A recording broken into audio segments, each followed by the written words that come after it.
Hello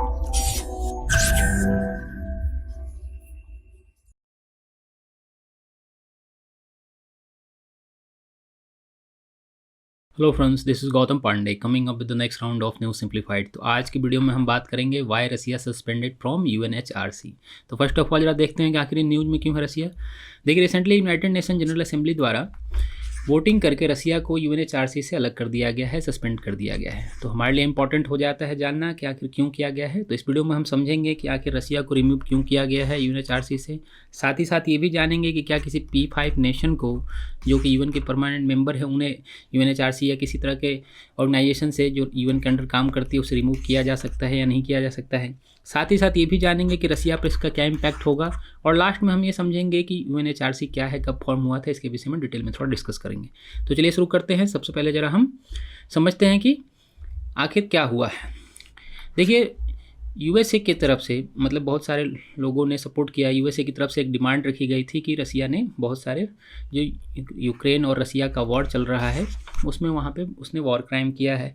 और जो वहाँ की कीव के नॉर्थ वेस्ट में एक सिटी है बूचा, वहाँ पर मास लेवल पे मैसेकर किया गया है और बहुत सारे सिविलियन की डेथ हुई है। उसी के अगेंस्ट में रसिया को यूएनएचआरसी से रिमूव करने के लिए एक रेजोल्यूशन लाया गया और ये रेजोल्यूशन लाया गया यूएन जनरल असेंबली में।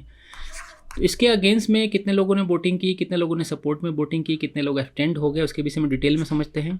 क्योंकि देखिए, जो यूएन की जनरल असेंबली मीटिंग है वहाँ पे कुछ रूल्स रेगुलेशंस हैं। अगर किसी नेशन को अगर अलग करना है तो वहाँ के 2/3 मेजोरिटी की ज़रूरत होती है।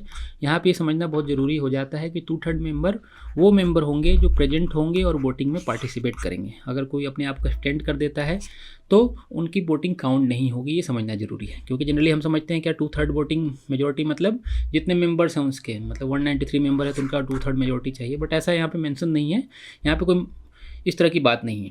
तो अब जरा हम देखते हैं कि किन लोगों ने सपोर्ट में वोट किया और किन लोगों ने अगेंस्ट में वोट किया, कौन कौन से लोग एब्सटेंड हो गए, इंडिया का क्या स्टैंड है। देखिए, जो रेजोल्यूशन लाया गया था उसके सपोर्ट में 93 नेशन ने वोटिंग किया है सपोर्ट में, और 24 नेशन ऐसे हैं जिन्होंने रसिया के जो रेजोल्यूशन लाया गया था उसके अगेंस्ट में वोटिंग किया था, और 58 नेशन ऐसे हैं जिन्होंने एब्सटेंड किया अपने आप को। तो कौन कौन से नेशन हैं जिन्होंने इसके अगेंस्ट में वोट किया है, जो मीन्स रसिया का सपोर्ट किया है, उसको देखते हैं जरा। देखिए, सबसे इंपॉर्टेंट रसिया ऑलरेडी अपने खुद ही हैं। उसके बाद इंपॉर्टेंट बड़े नेशन की हम बात करें तो चाइना है, नॉर्थ कोरिया है, ईरान है, सीरिया है, वियतनाम है।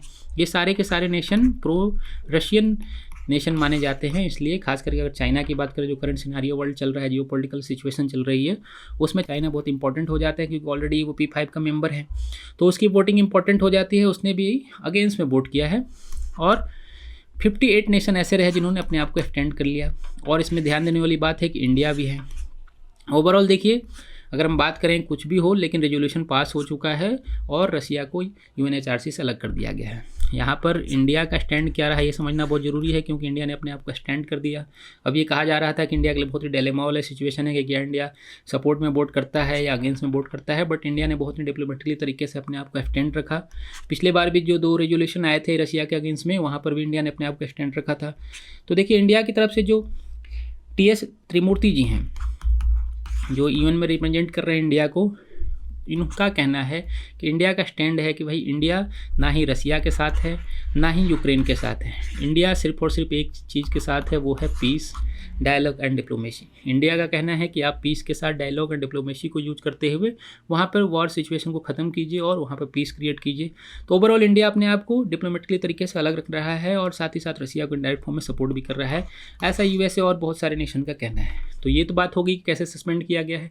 अब ये समझना जरूरी हो जाता है कि क्या किसी नेशन को सस्पेंड किया जा सकता है, खास करके ऐसे नेशन को जो कि P5 का नेशन है, परमानेंट 5 मेंबर है।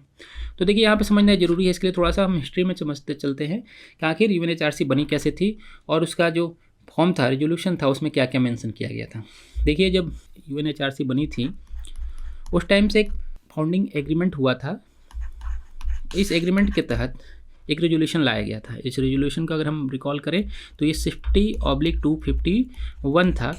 इसी रेजोल्यूशन के तहत ह्यूमन राइट काउंसिल है उसे फॉर्म किया गया था, और इसी रेजोल्यूशन के पॉइंट 8 में ऐसा मेंशन किया गया है कि अगर कोई भी नेशन हो जो कमिट करता है ग्रॉस एंड सिस्टमेटिक वायलेशन करता है ह्यूमन राइट के अगेंस्ट में, तो उसे यूएनएचआरसी से सस्पेंड किया जा सकता है।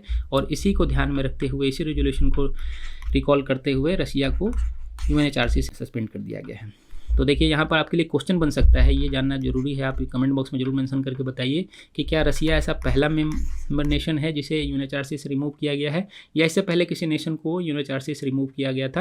आप कमेंट बॉक्स में मेंशन जरूर करके नाम जरूर बताइएगा अगर ऐसा कोई नेशन है तो इसके तहत देखिए इंपॉर्टेंट हो जाता है ये 60/251 रेजोल्यूशन। इसे आप रिकॉल कर सकते हैं, हो सकता है आने वाले दिनों में या किसी एग्जाम में पूछ लिया जाए कि 60/251 रेजोल्यूशन क्या है और किस चीज़ से रिलेटेड है, तो इंपॉर्टेंट रेजोल्यूशन है।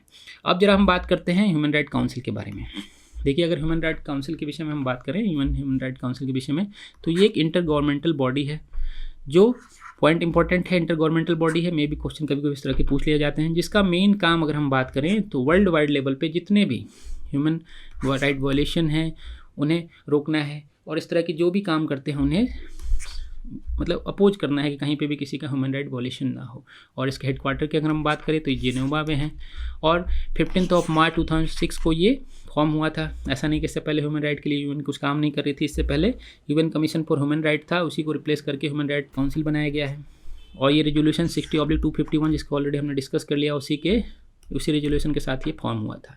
तो अब यहाँ पर बात आती है कि इसका इम्पैक्ट क्या होगा रसिया पे, कि क्या रसिया को इसे अलग करने से उस पर कोई इम्पैक्ट होने वाला है, क्या उससे कोई फ़र्क पड़ेगा रसिया पे। देखिए ऐसा कोई फ़र्क नहीं पड़ने वाला है, क्योंकि यूएन की एक इंटर गवर्नमेंटल बॉडी हमने देखा जैसा कि कोई बहुत बड़ी बात नहीं है। अगर आप रिकॉल करें तो याद करें, यूएसए जब डोनाल्ड ट्रंप वहाँ पे प्रेसिडेंट थे तो उन्होंने खुद ही अपने आप को यूएनएचआरसी से रिमूव कर लिया था। मीन्स ओवरऑल बहुत बड़ा मुद्दा नहीं होने वाला है। मुद्दा सिर्फ और सिर्फ ये है कि यूएसए किसी भी कीमत पर रसिया को ह्यूमिलिएट करना चाहता है, उस पर प्रेशर बनाना चाहता है, वर्ल्ड वाइड ये दिखाना चाहता है कि रसिया यूक्रेन में जो ह्यूमन राइट का बहुत बड़ा वायलेशन कर रहा है, साथ ही साथ मैसेकर कर रहा है, ताकि वो अपने आप को पीछे ले सके और ओवरऑल इनडायरेक्ट फॉर्म में आप समझिए तो यूएसए की विन हो सके। तो होप आपको ये वीडियो समझ में आया होगा। Thanks for watching.